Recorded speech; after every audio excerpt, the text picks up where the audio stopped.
Bismillah, alhamdulillah, wassalatu wassalamu ala rasulillah. Asyhadu an la ilaha illallah wahdahu la syarikalah. Wa asyhadu anna muhammadan abduhu wa rasuluhu alladzi la nabiyya ba'dah, amma ba'du. Sahabat Polda PTP dimanapun antum berada, di antara para sahabat yang Allah berikan karunia kepada mereka dengan usia yang panjang, sehingga dengan usianya kemudian mereka mampu dan berhasil memberikan banyak kebaikan kepada manusia, adalah seorang sahabat yang mulia yang bernama Abu Umamah Al-Bahili. Seorang sahabat yang kemudian diungkapkan oleh sebagian para ulama, nama lengkapnya adalah Sudai bin Ajlan. Ikhwanu fillah rahimakumullah, ada yang menarik dari sahabat yang mulia ini tentang kisahnya dan tentang perkataannya. Di antara kisahnya adalah sebagian menyebutkan bahwasanya menurut budaknya Abu Umamah Al-Bahili ini merupakan seorang sahabat yang sangat gemar mengumpulkan harta, tetapi dikumpulkan untuk dibagikan kepada orang lain. Malah saking gemarnya bersedekah, beliau kadang memaksakan diri memberikan sesuatu yang secara dasarnya atau secara tidak langsung itu dia butuhkan juga gitu. Tapi gara-gara itu Allah berikan hal-hal yang mulia kepada mereka, kepada beliau tentunya. Contohnya ikhwan fillah, seorang budaknya mengatakan pernah suatu ketika beliau bangun tidur dari paginya kemudian subuh dan pulang ke rumahnya, di sakunya beliau hanya memiliki 3 dirham saja. 3 dirham saja ikhwan fillah. Lalu kemudian ketika akan diserahkan ke budaknya, tiba-tiba ada orang ngetuk pintu. Ketika dibuka, seorang pengemis. Ketika datang ditanya ada apa, dia mengatakan, wahai Syekh, saya sedang punya kebutuhan dan saya tidak punya uang. Akhirnya kemudian dia merogoh sakunya, dia keluarkan uang, tapi cuma 3 dirham. Dia pikir-pikir, dia ambil 1, dia serahkan kepada seorang pengemis. Pulang kemudian seorang pengemis yang pertama. Selang beberapa lama atau belum lama, tiba-tiba datang pengemis yang kedua dan mengatakan hal yang sama, Syekh, saya punya kebutuhan tapi nggak punya uang. Akhirnya diberikan dirham yang kedua. Tinggal 1 dirham di sakunya. Tutup pintu. Kemudian dia ke belakang mau menemui pembantunya untuk menyerahkan uang agar untuk disiapkan untuk makan dan segala macam. Tiba-tiba dia ngetuk pintu lagi. Ketika dibuka, lagi-lagi pengemis. Dan lagi-lagi dia mengatakan, wahai Syekh, saya membutuhkan uang untuk memenuhi kebutuhan saya. Ikhwanu fillah rahimakumullah, akhirnya karena merasa iba dan kasihan, Abu Umamah Al-Bahili menyerahkan dirham yang ketiga. Akhirnya kemudian ketika diserahkan dirham yang ketiga dan pengemis pun pulang meninggalkan Abu Umamah, pembantunya tiba-tiba datang mengatakan, kenapa kau serahkan semuanya? Apa yang nanti akan kita makan, sedangkan kau belum ngasih uang kepadaku? Abu Umamah hanya mengatakan, jangan khawatir. Insya Allah kalau Allah sudah menentukan rezekinya kepada kita, pasti bakal datang. Sebuah ungkapan yang betul-betul keluar dari sebuah keyakinan, ikhwan fillah rahimakumullah. Akhirnya karena pembantu itu karena dijawab seperti itu, pembantu nggak bisa berkutik apa-apa. Kemudian dikatakan akhirnya menjelang zuhur, Abu Umamah kemudian melaksanakan tidur siang. Lalu kemudian ketika berkumandang sholat zuhur, lalu beliau pun meninggalkan rumah untuk melaksanakan sholat zuhur. Ketika beliau ke masjid untuk melaksanakan sholat, ikhwanu fillah rahimakumullah, pembantunya mengatakan, aku masuk ke kamarnya Abu Umamah. Aku mendekati kasurnya, aku kemudian sibakkan spray yang menutupi kasurnya untuk dibereskan. Tapi tiba-tiba luar biasa ketika aku sibakkan, beberapa dirham berjatuhan dari spraynya.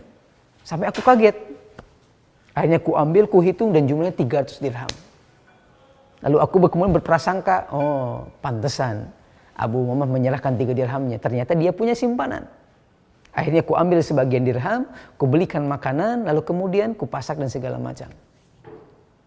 Setelah kemudian sholat isya, ikhwanu fillah rahimakumullah, Abu Umamah pulang dari masjid. Ketika masuk ke rumahnya kaget sambil mengatakan, alhamdulillah, hadza min nikmatillah. Ternyata yang dia dapatkan di rumahnya makanan yang begitu luar biasa.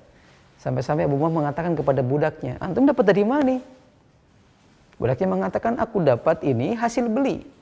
Uangnya dari mana? Kata Abu Umamah. Dia mengatakan, uangnya aku dapatkan dari kasurmu. Ternyata kau berbohong selama ini. Katanya kau nggak punya uang, ternyata di kasurmu masih ada 300 dirham.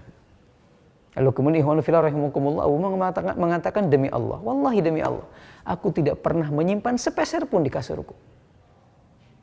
Akhirnya berdebat. Lalu kemudian pembantunya memegang tangan Abu Umamah, mengajaknya ke dalam rumah, mengajaknya ke dalam kamar. Ketika diperlihatkan, subhanallah, Abu Umamah mengatakan alhamdulillah. Dan dia mengatakan, demi Allah, saya tidak pernah menyimpan uang ini.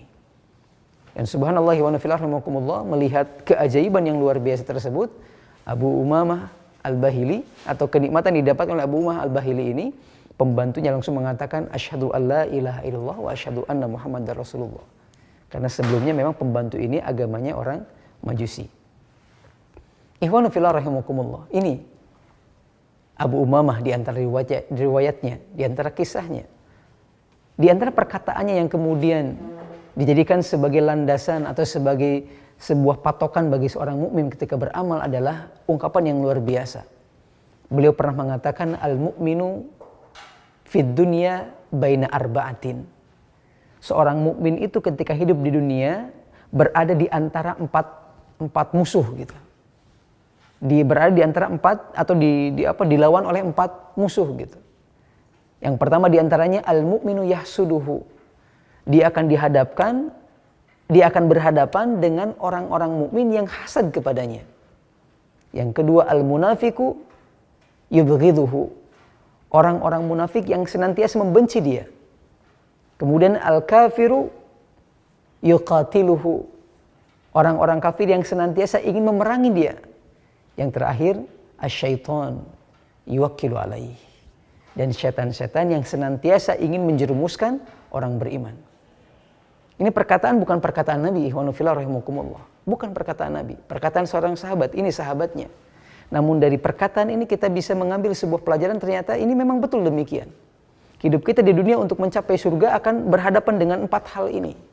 Dengan gangguan setan, dengan permusuhan dari orang-orang kafir, dengan kebencian dari orang-orang munafik, termasuk dari sebagian orang-orang beriman yang hasad kepadanya. Cuma nih, kalau muncul pertanyaan, kok bisa orang mukmin hasad kepada orang mukmin yang lainnya? Hasad yang dilakukan oleh orang mukmin adalah hasad dalam kebaikan. Yang kemudian membuat orang tersebut atau membuat orang beriman harus makin maksimal dalam beribadahnya kepada Allah Subhanahu wa taala.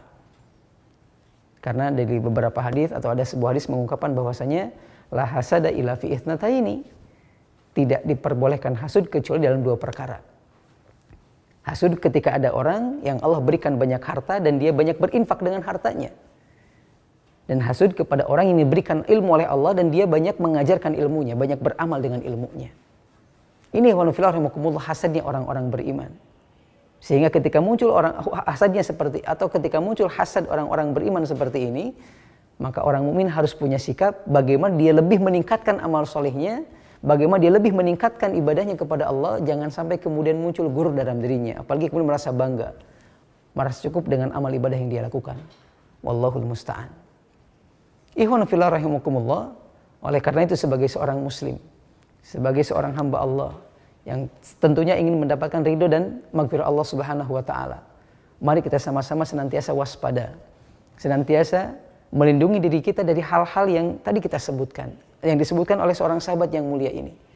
Gangguan dari orang kafir, gangguan dari syaitan, gangguan dari orang munafik, dan mungkin bisa jadi gangguan dari hasadnya orang-orang beriman yang bisa jadi membuat kita merasa bangga dengan amal ibadah yang kita lakukan karena kita merasa orang lain ingin mengikuti kita. Wallahul musta'an. Ini yang bisa saya sampaikan. Kurang lebihnya saya mohon maaf. Usikum wa nafsi bitaqwallah. Waqad fazal muttaqun. Subhanakallahumma bihamdik. Asyhadu an la ilaha illa anta astaghfiruka wa atubu ilaik. Walhamdulillahi rabbil alamin. Assalamualaikum warahmatullahi wabarakatuh.